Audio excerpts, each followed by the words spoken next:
Good afternoon, everyone. Welcome to another episode of Tea Time with Brian. Hopefully, you guys liked our new introduction, our new graphic. Um, yeah, just excited to have you guys back for another episode. This is episode 6, I believe. So we definitely have been learning as we go and just with a lot of your feedback, which I greatly appreciate. You guys have been giving it to me, and because of that, we have been improving the show. So thank you so much for that. So we'll start off, like we normally always do with some tea. And today I am drinking some blueberry mint tea. It's really, really refreshing. So cheers to that. Great. So now let's start off with our last week. I was actually not able to give you guys, as I promised y'all for Hispanic Heritage Month, your 2 facts that that will help you learn more about what it is that we celebrate in the Latinx culture, as well as just the Hispanic population in the United States. So let's start off. Actually, the first one because I owed you 2, I'm gonna give you 2 today. The first one is actually, did you know that 60.6 million is the number of the Hispanic population in the United States as of last year, making people of Hispanic origin or Latinx origin one of the nation's largest, only second to Asian Americans as an ethnic or racial minority. Hispanics actually constitute 18.5% of the nation total population, which is really large, comparing like to 10 years ago, and of course back when you saw the wave back in the 70s. And actually one of the things that I feel like I have seen being discussed in a lot of circles, not just in Latinx circles or Spanish-speaking circles, but throughout social media, is the differences.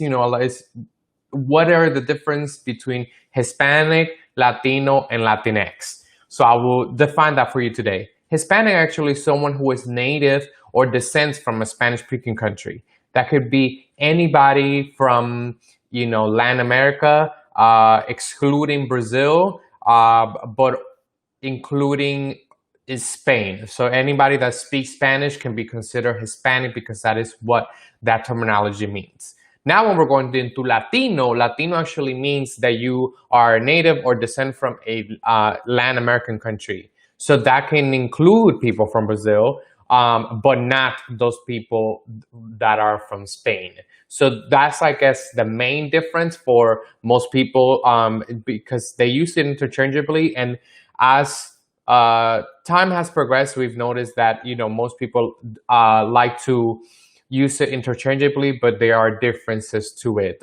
And of course, Latinx, which is, for lack of a better term, controversial to some, but to most of us that want to make sure that we have a gender neutral term to include all sides of the spectrum when it comes to sexuality, and gender. We want to make sure that we include everyone, because Spanish in itself is inherited a very masculine language. So that's why we want to make sure that there's not a female or male ending in the words that are being used. So that's why Latinx has been gaining some traction in progressive circles. So we want to make sure to define it for you. So if you wanted to just use it with your friends, Latinx is one that I normally tend to use. But if you want to keep it safe, Latino is a good encompassing word, where most Spanish speaking and or Latinx people use that word. So, but as I've noticed, me myself being a first generation immigrant or American, I personally identify mostly with like the country that my heritage is from, which is Dominican Republic, and then identify with like Latino or Hispanic. Some people from New York, or just throughout the country love to use like Spanish people, but like when you say that, you're actually speaking about people from Spain, not people from like Latin America. So that was, your two facts for the day for Hispanic Heritage Month. Like I told you, I'm going to keep you updated every week with a new one, just to shed more light into the vibrant Latino community that encompasses about 27 countries, which are, all vast and different. And, the main thing that connects us is our language. So let's jump in now to our section called the Rona Updates. Whew, Lord, I feel like this year has been extremely long. We we are in a once in a lifetime event. So feel like so much has happened in 2020, but Rona is the one to make guilty of that. But we want to make sure we want to give you some good news. We have seen their reported daily cases come down. However, Georgia, specifically Georgia college campuses, are still number 2, only second to Texas when it comes to actually the new rate of infections that we're seeing throughout the United States. So we want to make sure that we bring that down. So please make sure that you guys are still, social distancing, wearing your mask. This is this is coming straight from, the scientists that study this for years, that studies pandemics. So please, listen to them. Let's not politicize public health. This is but we'll dive into that a little bit later. But the state, is no longer in a red zone, but that we're still in that undesirable list of being high in the new rate of infection when it comes to college campuses. University of Georgia is unfortunately leading the nation with new rates, but they're doing a lot of good work in order to make sure that they're decreasing it. Georgia has 8,735 new COVID cases in all the schools, and that's only second, like I told you, to Texas, which has 12,460 cases. So, and I think that a lot of it, the lack of structure when it comes to reporting and what the united front it is in order to combat the virus has been mixed, because not only because of the funding that certain schools have, but also because of the capabilities of those campuses when it comes to reporting. And some of them are just not reporting any data. So there's not a unified collection of data to know specifically what are their actual real numbers. Actually, when we spoke with Dr. Mark Ebel, he's a public health professor at UGA, he said that on yesterday that unfortunately, which I'm sure that most of you know, unfortunately, that number is probably a little bit higher because of a lot of us, young people, we actually asymptomatic. So means that we don't have any symptoms and we still have it. So please be, mindful of that even though we might recover, think about, those that may not.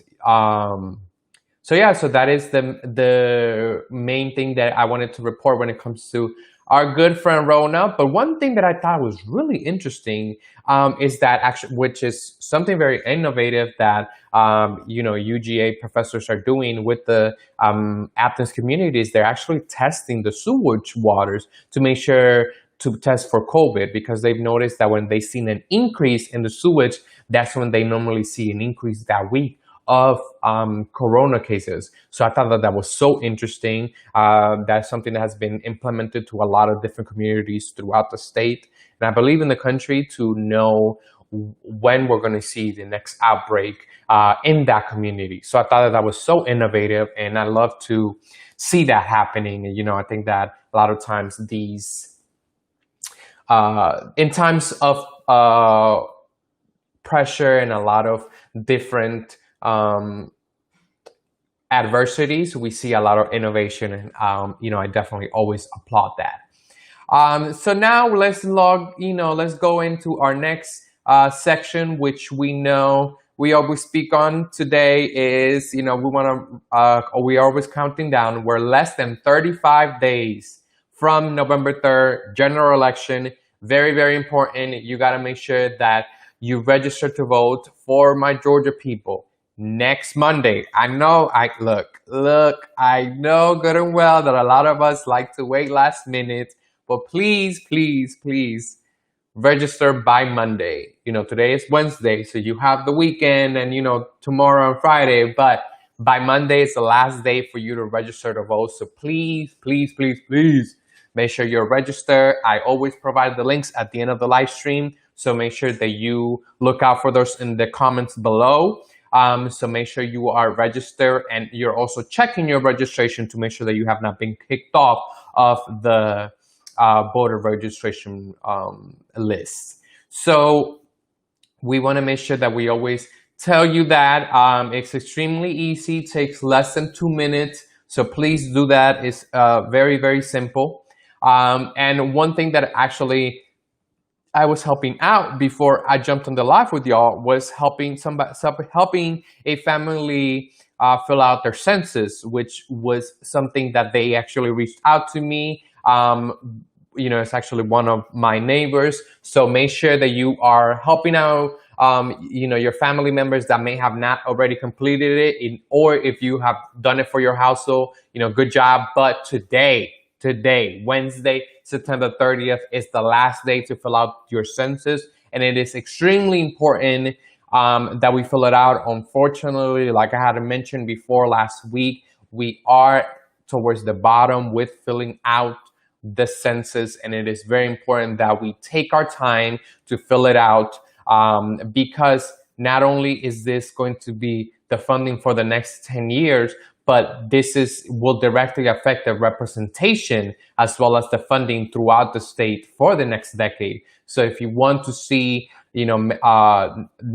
states, the representation be valid, as well as the funding for our communities, not just for which all of this, remaining silent is just not an option, because this is what our schools, hospitals, cities, communities, and just overall infrastructures deserves in order for us to thrive in our different communities. So please make sure to do not forget to fill out your census today. I will provide a link below as well. And, if you feel that it's a little bit intimidating, it does take about 10 minutes or something that you might not understand, please let me know so I can guide you and help you out with what you need to do for the census, but because it is extremely important for you to fill that out. So please, today is the last day to fill it out. So please fill it out. I will provide the link at the comments below at the end of the live stream. You can actually fill it out at, call by phone number at 844-33-2020, and I will provide that number below, as well as 2020census.gov. So it takes about 10 minutes, super easy, just some questions about you and your household. So now, now let's go into our, let's talk about one thing that I wanted to just say that I feel like I couldn't leave the live stream without addressing. Last night, the presidential debate, very, very interesting to say the least. I want to hear your thoughts. I just want some feedback. What did you think? What caught your attention the most?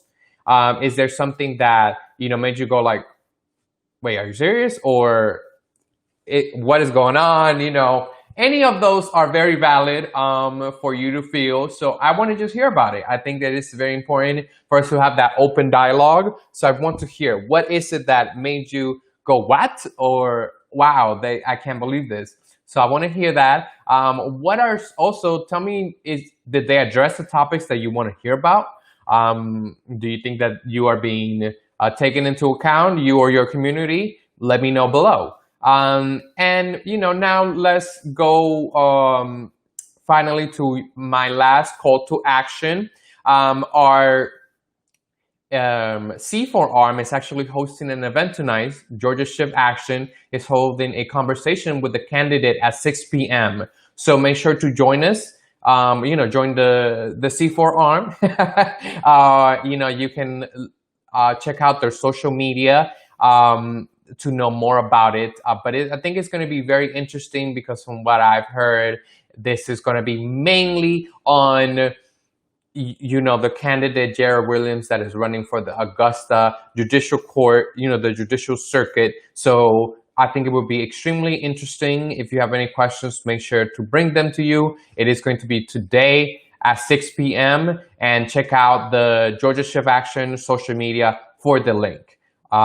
So now that we have addressed that, please give me some feedback. I have been getting some really good feedback that I've actually applied into the live stream. I hope that you guys have seen it. We're trying to develop the show and set the foundation. I think we've been doing a great job. So thank you so much. We keep growing because of y'all. So I just want to give you all a shout out for the support that I have been getting. That we have been getting Tea Time with Brian. So thank you. So make sure to sound off in the comments. Like I said, I will provide the links below. And let me know. Once again, is there some topics that you want me to dive in that you want to know more about? I'm open to that. We're actually going to have some interviews coming up in the next couple of weeks for introducing a film series that we are doing as Georgia Shift. It's very, very interesting. I will tell you more in a couple of weeks, but our executive director, Ian Bridgeworth, is actually going to join us. And I'm also going to highlight some of the local organizers as well as local organizations that are doing some amazing work in the Augusta area, and outside of the Metro Atlanta area. But if you know some organizations that you feel like they should be highlighted, let me know so I can bring them in and highlight them, because I think that some of us are doing some amazing work, especially during this era, during this time. So I want to make sure that those don't go without being noticed and being highlighted. So once again, thank you, everyone. Have a great day, and we'll see you next week for another Tea Time with Brian. Thank you, and have a great day. Bye-bye. Ciao.